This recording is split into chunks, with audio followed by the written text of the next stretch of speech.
Ik heb hier iets heel speciaals bij mij. Ik heb een mascotte metgenomen. Een geit. Die hadden ze ook helemaal nodig vandaag. Hiervoor zei de Joekskebel, morgen gaat het beter. En ze zijn nog niet zo heel lang bezig. En ze hebben vandaag ook een thema. En dat is MGB Gif een rondje. Mogen een groot applaus. Oeh, ik vergeet me nog het. Maar eigenlijk mocht ik dat niet zeggen. Maar we hadden er twee die jeurig waren vandaag. Ik sta er heel ene met zo'n grote button. Met een nummertje erop wat er vast niet heel erg geil wordt laten zien. Hij is 50 geworden, René. Proficiat. En hierboven staat er nog een. Jules is 20 geworden. Gefeliciteerd.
Zo, van gesmikt zijn ze er allemaal.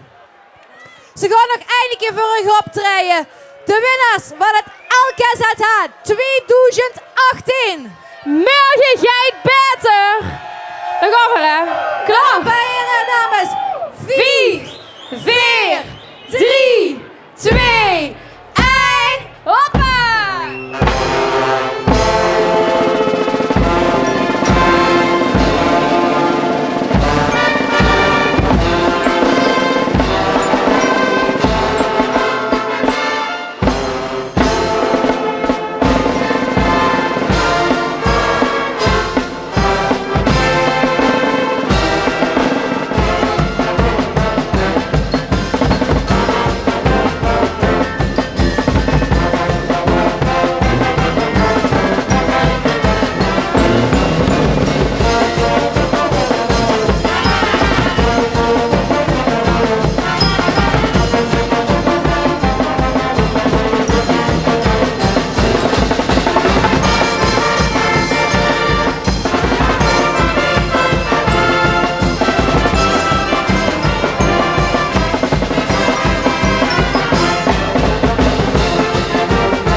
heb voorlopig weer genoeg gepraat. Ik heb het allemaal gezien, alle morgen had ik wil dansen. Dansen met oom. Veel te lang in mij gedaan. Ik heb veel te lang in de open gestaan. Ik wil dansen. Zo, beste mensen, we zijn toegekomen aan het eind van deze schitterende, schone dag. We willen natuurlijk echt als publiek bedanken. Alle kapellen die met hebben gedaan. Alle vrijwilligers die overal achter de schermen hebben metgedaan. De sponsoren, het geluid en natuurlijk de jury. En als allerlaatste, die mogen we zeker niet vergeten. En daar wil ik dadelijk een knethel applaus voor. Laat ik horen voor de organisatie van dit jaar. Joekskapel, kijk maar! Hey! Dames en heren, dit was het LKZH 2018. Veel woorden Ellen en mee. En tot de volgende keer! Hoi!